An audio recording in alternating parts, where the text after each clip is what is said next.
भगवान नारद जी से कहने लगे कि नारद, ये जो अनास्था फैली है, ये जो कुविचार फैला है, ये जो दुर्भावनाएं फैली हैं, ये सब किसकी वजह से हो रहा है? ये सब इन असुरों की वजह से हो रहा है।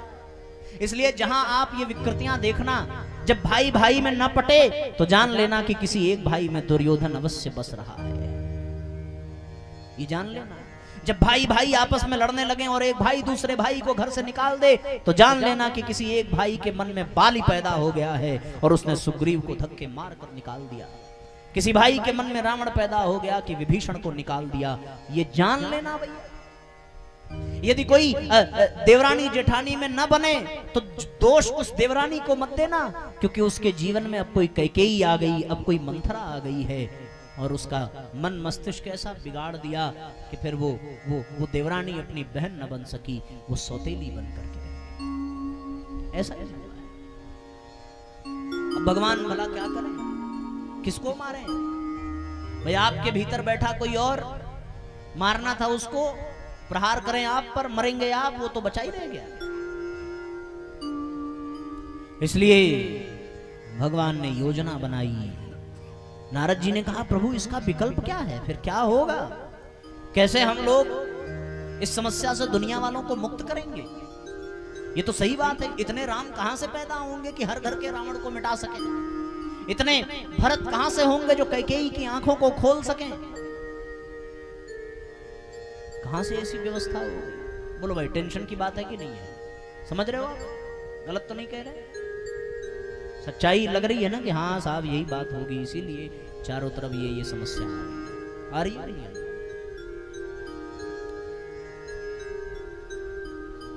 इसका एक ही उपाय है, भगवान ने नारद जी से कहा।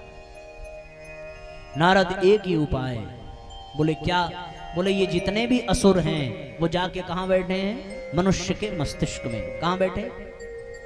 मनुष्य के मस्तिष्क में। असुर हृदय में नहीं बैठ सकते, क्योंकि हृदय में तो परमात्मा है। भगवान ने गीता में कहा है, क्या कहा? ईश्वर सर्वभूतानाम हृदय से अर्जुन तिष्ठति। अर्जुन, ईश्वर सर्वत्र विद्यमान है पर वो व्यक्ति के हृदय में बैठता है। हृदय में तो भगवान बैठे हैं, हृदय में असुर बैठेंगे नहीं। फिर ये असुरों को जगह कहां मिल गई? असुरों को जगह मिल गई मन में, असुरों को जगह मिल गई दिमाग में, असुरों को जगह मिल गई मस्तिष्क में। मस्तिष्क में बैठे हुए असुर। अच्छा, एक और विशेष बात यह है कि आपका इतना बड़ा शरीर, पर पूरे शरीर को चलाने वाला है कौन है? बस आपकी ये खोपड़ी। कौन चला रही है? पूरे इतने बड़े शरीर को केवल ये खोपड़ी चला रही है। और इसी खोपड़ी में कौन बैठ गया? असुर बैठ गया। अब ये जैसे चलाएगी, गाड़ी कितनी भी बड़ी हो, पर अगर ड्राइवर दारू पी करके चला रहा हो तो वो अपने नहीं जाएगा, वो पूरी गड़िए लेकर के जाएगा। और उस गाड़ी में बैठने वाले जितने भी यात्री हैं सब स्वाहा।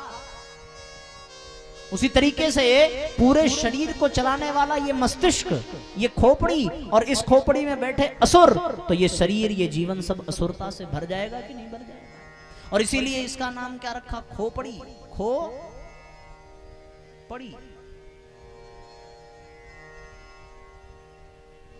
ये तो खो गई क्योंकि इसमें असुर आ गए। जब असुरता आती है तो मनुष्य का विवेक मर जाता है,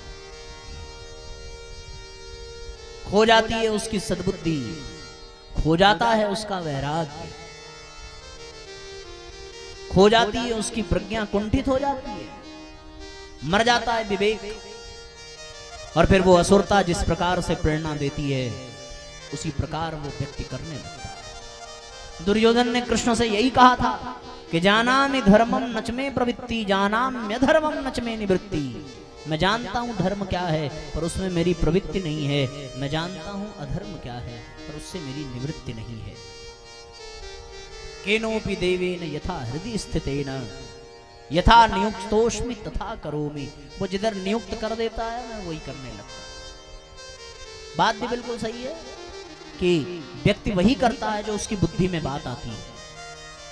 और बुद्धि में बैठा कौन? बुद्धि में बैठे राक्षस। लोगों ने सोचा कि हम शिक्षा को महत्व देंगे, पढ़ाई लिखाई को महत्व देंगे तो बुद्धि परिष्कृत होगी। लेकिन बुद्धि कहां से परिष्कृत होगी?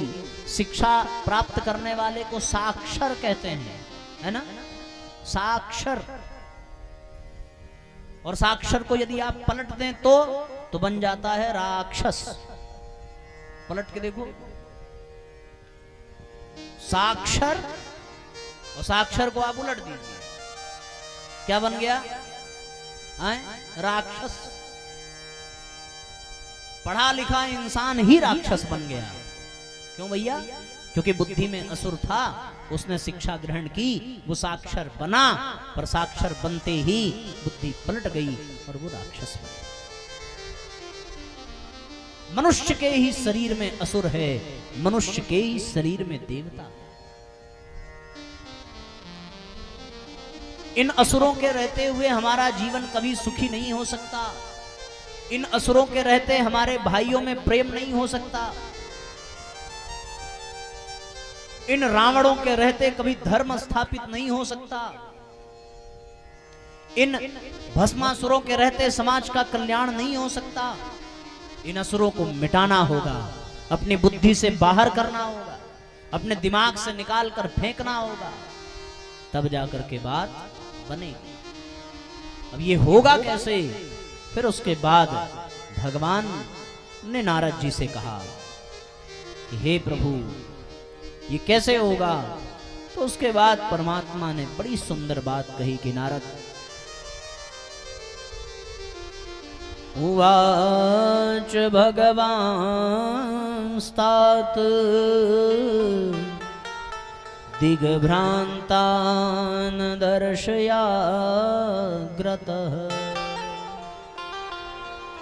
यथार्थताया लोकम सन्मार्गे गन्तुमेव च तर्क तथ्ययुत मार्गं त्वं प्रदर्शय साम्प्रतम् उपायं च द्वितीयं तं तदाधार समुद्भवम् उत्साहं सरले कार्ये योजयाभ्यस्ततां यतः परिचितं युगधर्मे च गच्छेयुर्मानवः समे। भगवान बोले, हे तात, सर्वप्रथम दिग्भ्रांतों को यथार्थता का आलोक दिखाना होगा। और यथार्थ क्या है? कि सबके मस्तिष्क में कौन बैठ गया? असुर। जो दिखाना होगा वो हमने आपको दिखा दिया, बता दिया। उसके बाद भगवान ने कहा, सरमार्ग अपनाने वालों के लिए तर्क और तथ्य सहित मार्गदर्शन करना पड़ेगा, है ना? जो सन्मार्ग पर चलेंगे उन्हें तर्क और तथ्य दोनों से मार्गदर्शन करना पड़ेगा, वरना इस वातावरण के दुष्प्रभाव में, इस असुरता भरे वातावरण में लोग उसे खींच ही ले जाएंगे। उसके पास यदि तर्क की शक्ति नहीं होगी, यदि वो तथ्य से परिचित नहीं होगा, तो फिर वो कभी उस वातावरण से बच नहीं पाएगा। लोग अपने अपने हिसाब से तर्क की शक्ति का प्रयोग करते हैं और लोगों को पथभ्रष्ट कर देते हैं। आपने देखा होगा कि कोई शराबी किसी दूसरे शराबी को जन्म ऐसे ही देता, अरे भैया पी लो यार, 2 घूंट में क्या होता है, बस। और जैसे ही 2 घूंट लिए, उसके बाद तो उनका दीवाना हो गया, अरे आप तो गजब चीज पिला दिए। अब दुनिया की कोई ताकत उसको मुक्त नहीं करा पा रही है। क्यों? क्योंकि उसके पास तर्क नहीं है। बीड़ी सिगरेट पीने वाले कहते हैं हम अपने बाप की पी रहे हैं, तुम्हारा क्या जाता है? बताओ इसके आगे क्या बोलोगे? एक आदमी एक आदमी सिगरेट पी रहा था और बगल में बड़ी सुंदर गाड़ी खड़ी थी। एक संत उधर से निकले, बोले कितने की सिगरेट पी लेते हैं? बोले 10 रुपए की एक आती है, दिन भर में 5 पी लेता हूँ। बोले 50 रुपए की एक दिन, महीने के 1500 और साल भर के कई हजार की सिगरेट पी लेता हूँ। संत मुस्कुराए, बोले तुम्हें इतनी बुद्धि नहीं आती है कि यदि तुम सिगरेट का ये पैसा बचा लेते तो बगल में खड़ी हुई ये जो कार इतनी सुंदर दिख रही है, ये आज तुम्हारी होती। उसने सिगरेट को नीचे फेंका और पैर से अपने यूं स्टाइल में दबाया और उसके बाद संत से कहने लगा, महाराज ये हमारी है।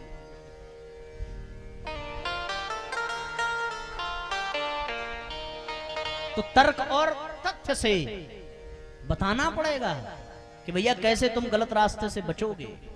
तर्क नहीं है, तर्क की शक्ति समाप्त हो गई है। गलत राह पर चलने वाले वो ऐसे ऐसे तर्क देते हैं, ऐसे ऐसे तर्क देते हैं कि व्यक्ति किन कर्तव्य विमूढ़ हो जाता है। वो तो धर्म को ही माध्यम बना करके तर्क देते हैं, धर्म को ही केंद्र में रख करके अधर्म कराते हैं। ऐसे ऐसे तर्क देते हैं ये गलत राह पर चलने वाले, वो आपको गलत ही ले जाएंगे।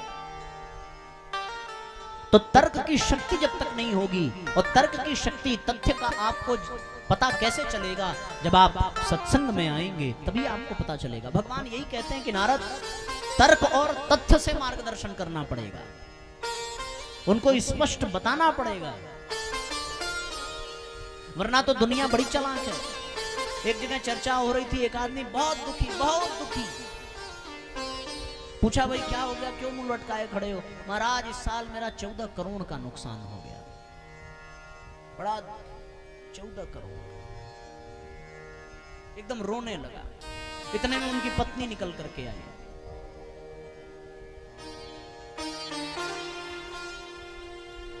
पत्नी निकल करके आई, क्षमा करना मैं थोड़ा उल्टा बोल गया, 1 करोड़ का नुकसान हुआ। 14 करोड़ तो बहुत होता, आदमी मर ही जाएगा बेचारा। 1 करोड़ का नुकसान हुआ तो बेचारा रोने लगा। तो इतने में पत्नी आई। पत्नी ने आके पता है क्या कहा? पत्नी ने आके कहा, महाराज इस आदमी की बात एकदम ध्यान मत देना। मुझे क्या भाई 1 करोड़ नुकसान नहीं हुआ? बोले अरे इन्होंने इस बार अपने बिजनेस में सोचा था कि 15 करोड़ का फायदा होगा, 14 करोड़ ही हुआ, 1 करोड़ नहीं हुआ। 14 करोड़ का फायदा दिखता नहीं है, 1 करोड़ के नुकसान के लिए मरे जा रहे हैं। वैसे लोगों को कौन सा तर्क आप समझाएंगे? तो तात्पर्य केवल ये है, रावण भी तो ऐसा ही है ना। रावण, कुबेर ने जब सोने की लंका बनाई और भगवान शिव को प्रदान करने गए, तो भगवान ने कहा कि मैं तो कैलाश का निवासी, शमशान में रहने वाला, मैं महल लेकर के क्या करूंगा। बगल में रावण खड़ा था, बोले प्रभु आप नहीं लेंगे तो हमें ही दे दीजिए। कुबेर ने कहा ना ना ना ना, बिल्कुल मत दीजिएगा। 27 नक्षत्रों के और 9 ग्रहों के पहले से ही इसने 36 महल लूट लिए हैं, ये आप एक और दे देंगे तो फिर ये 37वां हो जाएगा। भगवान शिव मुस्कुराए, बोले कुबेर अब तो इसी को दो, जिसको 36 से संतोष नहीं हुआ उसको 37वें से भी नहीं होगा, इसमें कोई दो राय नहीं। और वो सोने की लंका का स्वामी वो रावण तब भी चैन से नहीं बैठ सका। विश्व सुंदरी स्त्रियां उसके राज्य भवन में हैं, फिर भी वो भगवान की पत्नी का हरण करने के लिए चोरी चमारी साधु का वेश। तो ये बड़े तर्कवान होते हैं, ये बड़े बुद्धिमान होते हैं, ये बड़े विवेकवान होते हैं। विवेकवान तो नहीं कह सकते, बुद्धिमान जरूर कहेंगे। ऐसे ऐसे तर्क देंगे कि व्यक्ति गलत रास्ते पर ये घसीट ले जाएंगे। तो इसलिए तर्क और तथ्य के माध्यम से व्यक्ति को सही मार्गदर्शन कराना होगा। और वो कैसे होगा? हमारे काशी से एक व्यक्ति बहुत पढ़ लिख करके एकदम प्रकांड विद्वान बन करके अपने घर पहुंचा और उसने कहा कि पिताश्री हमारी विद्या पूरी हो गई है, मैं सत्य को असत्य बना सकता हूं, असत्य को सत्य बना सकता हूं। बोले कैसे? बोले अपने तर्क की शक्ति से। उसकी मां बेचारी प्लेट में लड्डू ले आई, 2 लड्डू थे, उसने दिया। बोले अब हम अपने विद्या का प्रदर्शन करें? बोले हाँ करो भाई। उसने कहा मां ये लड्डू आपको दिख भले 2 रहे हैं पर ये हैं 3। बोले कैसे? गिनना प्रारंभ किया। उसने कहा देखो ये 1 और दूसरे पे उंगली रखा, बोले ये 2 और 2 और 1 मिलकर के। मां बड़ी परेशान हुई कि दिख 2 रहा है, ये कह रहा है 3 है। वो तर्क की बुद्धि लगाया जा रहा है। बगल में पिता भी बैठा था। मां ने कहा कि बेटे देखो तुम भले कह रहे हो कि 3 है पर लड्डू 2 ही है। अब मैं जीत तो नहीं पा रही हूं तुमसे, लेकिन मैं ये जानती हूं कि लड्डू 2 ही है। पर वो तर्क की शक्ति लगा रहा है। बोले अरे सीधी सी बात है, देखो ये लड्डू 1, बोले हाँ 1, बोले दूसरा 2, 2 और 1 3। मां फिर गड़बड़ा जाए। इतने में पिता आया, बोले बहुत सुंदर, बहुत बढ़िया बेटा, ये देखो ये लड्डू एक खा लिया तुम्हारी माँ ने, ये लड्डू दूसरा खा लिया हमने, अब जो तीसरा बचा वो तुम खा लो। तो तर्क वाले ऐसे ही होते हैं, उनको मिलता कुछ नहीं है, पर वो दूसरों को भी भयभीत कर देते हैं, भ्रमित कर देते हैं, पथभ्रष्ट कर देते हैं। इसलिए जो दुनिया में आगे बढ़ना चाहते हैं वो केवल श्रद्धावान बनकर के नहीं, उनको तर्कवान भी बनना पड़ेगा, ताकि उनको कोई भ्रमित न कर सके। भगवान ने यही कहा कि हे नारद, उनको तो पहले यथार्थ का बोध कराओ कि उनके जीवन में असुर घुस गया है, दूसरा ये कि उनको तर्क और तथ्य से उनका मार्गदर्शन करो। और एक और बात उन्होंने कही, कौन सी बात की उपायम च द्वितीयम तम तदाधार समुद्भवम, दूसरा उपाय इस आधार पर उभरे हुए उत्साह को किसी सरल कार्यक्रम में जुटा देना है, ताकि युग धर्म से वे परिचित और अभ्यस्त हो सके। जब ऐसे दो चार लोग उपस्थित हो जाए और उत्साह पूर्वक वो आगे बढ़ें, तो उन सबको एकत्रित करना है। इन दो चरणों के उठ जाने पर आगे की प्रगति का आधार मेरी अवतरण प्रक्रिया सुनिश्चित करेगी, जो युगांतरीय चेतना को स्वयं धारण करे। भगवान ने ये कहा कि आप जाइए और इस दुनिया में जाकर के प्रचार करिए। किसका प्रचार? बोले तर्क की शक्ति को मिटा देने के लिए वो प्रचंड विवेक चाहिए, जिसकी चर्चा हम लोगों ने कल की थी। विवेक से ही कुविचार मिटेंगे, विवेक से ही असुरों का विनाश होगा। यदि मस्तिष्क में विवेक हो तो फिर अपने आप असुरता मिट जाएगी। मस्तिष्क की असुरता को मिटाने के लिए विवेक का होना आवश्यक है। जब विवेक मिट जाता है तो असुरता अपने आप मस्तिष्क में आ जाती है। देखो, आपके सामने ग्लास का एक बड़ा पानी ग्लास रखा हुआ है, तो उस ग्लास में क्या भरा है? पानी। आपने पानी निकाल दिया, अब उस ग्लास में क्या है? खाली नहीं है, अब उसमें हवा भरी है। हवा होगी कि नहीं होगी? अब हवा निकालनी हो तो क्या करेंगे? सोचो, पानी तो निकाल दिया आपने, उठा करके पलट दिया, उठा के पलट दो तब भी हवा नहीं निकलने वाली। तो फिर किसी ने उपाय बताया कि भाई हवा अगर निकालनी है तो वापस फिर पानी भर दो, हवा निकल जाएगी। उसी प्रकार यदि मस्तिष्क खाली हो तो खाली घर शैतान, खाली मन खाली घर शैतान का निवास हो जाता है। तो यदि शैतान को, असुरता को मिटाना है तो उसमें विवेक को भरना पड़ेगा, और जैसे ही विवेक आवे असुरता अपने आप मिटती चली जाएगी। व्यक्ति के भीतर का देवत्व जगता चला जाएगा और वो शानदार बनता चला जाएगा। भगवान ने कहा, मैं इस धरती पर अवतार लूंगा, अवतार लेकर के लोगों के विवेक को जागृत करने के लिए मैं एक बहुत बड़े ग्रंथ का निर्माण करूंगा। वो ग्रंथ तर्क और तथ्य के आधार पर लोगों के विचारों को, जो गंदे विचार हैं उनको मिटाएगा और लोगों में विवेक को स्थापित करेगा। और उस ग्रंथ का नाम क्या होगा? विवेक को जगाने वाला, प्रज्ञा को जगाने वाला वो ग्रंथ कोई और नहीं बल्कि प्रज्ञा पुराण होगा। इसी प्रज्ञा पुराण के माध्यम से जो इसको सुनेगा, जो इसको समझेगा, उसके जीवन में विवेक जागता चला जाएगा और उसकी असुरता मिटती चली जाएगी। बोलो। तो आप यहाँ पिछले 1-1.5 घंटे से बैठे हुए हैं, कुछ कुछ बातें पल्ले पड़ रही हैं। प्रज्ञा पुराण ही तो सुना रहे हैं। अब ये प्रज्ञा पुराण बताओ अपडेटेड वर्जन है कि नहीं? अभी तक आपने ऐसी कोई कथा सुनी थी आज तक? प्रज्ञा पुराण में भी नहीं सुनी होगी, पर ये हमने आपको, अब आप ये मत कहना कि हम अपने मन से सुना रहे हैं। किताब सामने खुली है और उसी के श्लोक में बोल रहा हूं। आप कहेंगे साहब आप तो कह रहे थे कि इसमें सारे पुराण मिल जाएंगे। बताओ, भागवत के ध्रुव चरित्र को सुनाया कि नहीं सुनाया? प्रहलाद के चरित्र को सुनाया कि नहीं? राम कथा के पार्वती और शिव संवाद को सुनाया कि नहीं सुनाया? ये सब इसी में तो है, और उसी का ये वर्जन आपके सामने कि किस प्रकार से विवेक आएगा, असुरता मिटेगी। और इसको लिखने के लिए भगवान को अवतार लेना पड़ेगा। तो जिस प्रकार विष्णु ने राम बनकर के आकर के यहाँ अवतार लिया, जिस प्रकार कृष्ण के रूप में आए, उसी प्रकार वही नारायण परम पूज्य गुरुदेव के रूप में आए और गुरुदेव के रूप में आकर के उन्होंने प्रज्ञा पुराण का निर्माण किया, प्रज्ञा पुराण की रचना की। और प्रज्ञा पुराण लिखने के नाते लोगों को प्रज्ञा का जागरण हो, इसलिए गुरुदेव ने रामावतार नहीं कृष्णावतार अवतार नहीं, बुद्धावतार नहीं, प्रज्ञावतार के रूप में इस धरती पर अवतरित होकर के विशेष प्रज्ञा को जागृत करने का एक सुनियोजन किया। बोलिए परम पूज्य गुरुदेव की जय। बोलिए श्रीमद् पावन प्रज्ञा पुराण की जय।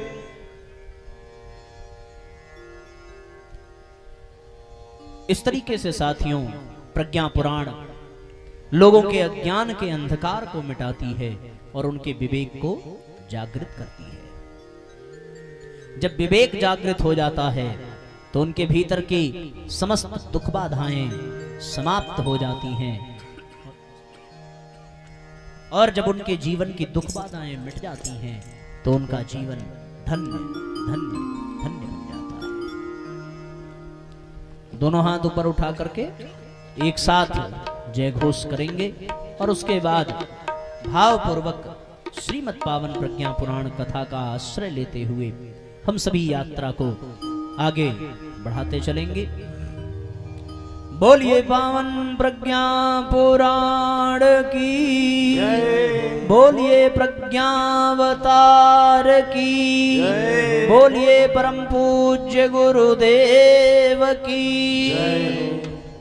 आइए एक साथ तालियां बजाते हुए एक साथ गुनगुनाएंगे। प्रज्ञा पुराण पावन युग ऋषि की है ये वाणी। प्रज्ञा पुराण पावन युग ऋषि की है ये वाणी। प्रज्ञा पुराण पावन युग ऋषि की है ये वाणी। दुनिया पड़ी भंवर में, दुनिया पड़ी भंवर में मुक्ति दिलाने वाली। प्रज्ञा पुराण पावन युग ऋषि की है ये वाणी। प्रज्ञा पुराण पावन युग ऋषि की है ये वाणी।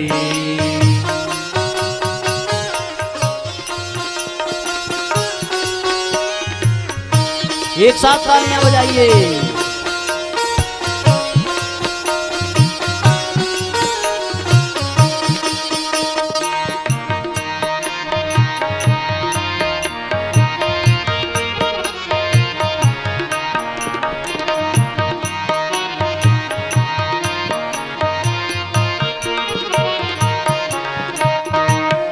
जो भी सुने वो समझे, नव ज्योति वो ही पाए। जो भी सुने वो समझे, नव ज्योति वो ही पाए। अज्ञान का अंधेरा जीवन से भाग जाए। अज्ञान का अंधेरा जीवन से भाग जाए।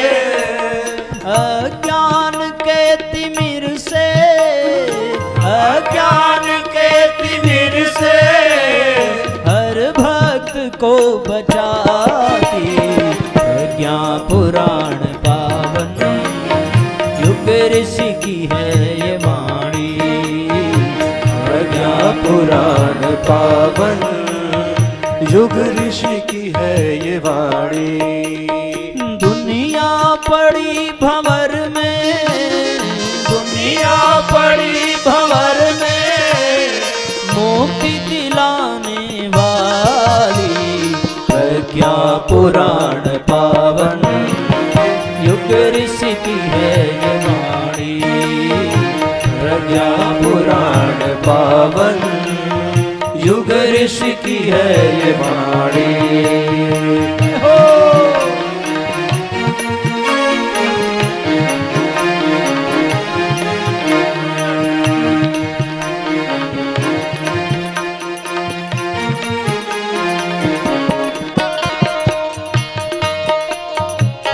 दोनों हाथ ऊपर उठाइए, थोड़ी कसरत करिए, एक साथ तालियां बजाइए।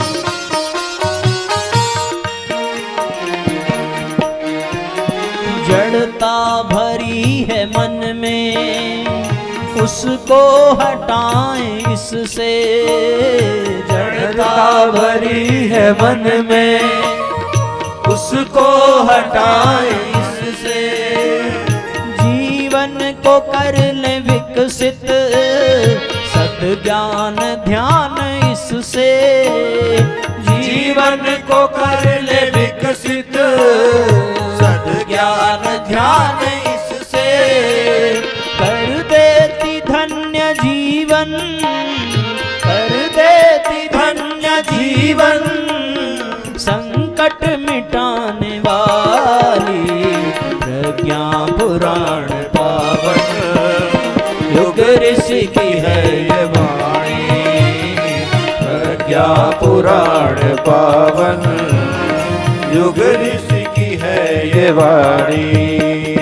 दुनिया पड़ी भंवर में, दुनिया पड़ी भंवर में, मुक्ति दिलाने वाली प्रज्ञा पुराण पावन। युग ऋषि की है ये वाणी, प्रज्ञा पुराण पावन। युग ऋषि की है ये वाणी।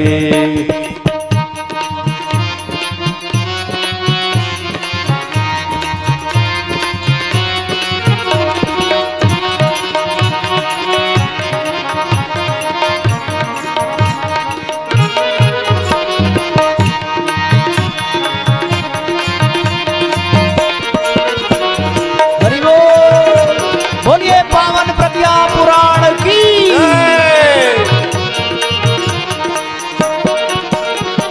दुनिया का रस लुभाता, मझधार में डुबाता। दुनिया का रस डुबाता, मझधार में डुबाता। ओ तेरा रस पुनीत पावन है, इष्ट से मिलाता। तेरा रस पुनीत पावन है, इष्ट से मिलाता। भव सिंधु से उबारे, भव सिंधु से उबारे। युग ऋषि रचित कहानी प्रज्ञा पुराण पावन।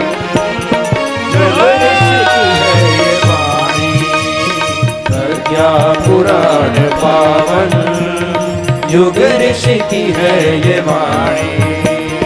दुनिया पड़ी भंवर में, दुनिया पड़ी भंवर में,